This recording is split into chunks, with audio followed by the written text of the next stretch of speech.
up and down again. There's no discharge in the wall. Rise, rise, rise.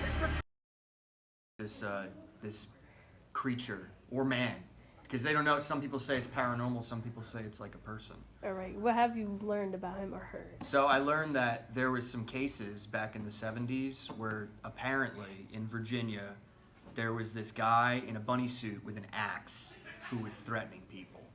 And there's some confirmed like police reports and some stuff that's just kind of like people talking. But it's down there. Apparently, it's a very famous urban legend. All right. Hi, I'm Jazier Whitmire. And I'm Bianca Santiago behind the camera. So today we're doing an interview, and we're interviewing about an urban legend called the Bunnyman. Have you heard about him? Yes, I have. What have you heard about him? That he stalks in a cabin, he wears a bunny mask, and he kills people. Okay. Thank you for being a part of our interview. You're welcome.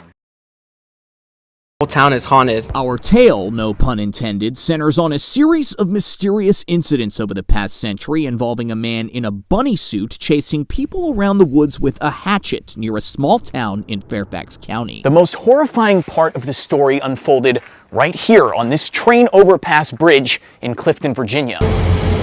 I don't know if they actually ever caught the man. Let's take it back to the year 1904. Legend has it residents from the town of Clifton, spooked by the presence of a nearby mental asylum, successfully got the place shut down. And so one night, they were transporting people from the asylum, I guess, to a prison. That's supposedly when a bus filled with dangerous patients on the way to the city of Lorton's prison crashed either in or near the tunnel underneath this overpass on Colchester Road, which, for some reason, I thought would be a good idea to explore. The hell is that?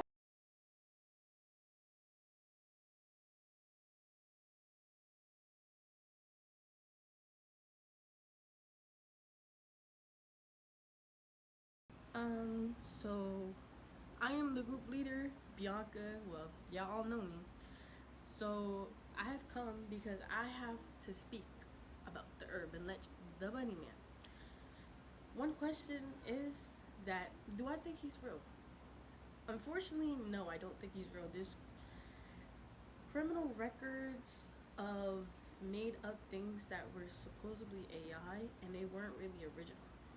So all the police reports that were involved in the 1971 and 1904 was not documented. There was no bus that unfortunately crashed under the Bunnyman Bridge, and there was no survivors, and yet there was not a town. The town that supposedly had the crash in, the town wasn't even discovered yet. It wasn't discovered until 1910. All the events of the Bunnyman took place in 1904 because supposedly a bus driver was driving inmates from a mental hospital into a town, and the town was not created around that time. That's one thing that throws me off. The next thing that happened is that it crashed. It crashed under the Bunnyman Bridge. There was only one survivor, and that one survivor, he was supposedly obsessed with bunnies, and he had a lot of mental disorders like schizophrenia, bipolar disorder, ADHD, PTSD. So I feel like that whole plot does not make sense. The town was not discovered until 1910. Keep that in mind. There was no documented mental hospital patients that were getting transferred that day, nor that year, and there was not a mental hospital near that town. No, there was no mental hospital near Fairfax County. Excuse my apologies. So, unfortunately, I don't think he's real. There's a lot of evidence from Google, interviews, and people from the town themselves. So, I've come to the conclusion that me and my group actually do think it is not a real urban legend. But thank you guys for watching the video. And of course, I'm going to show you guys some bloopers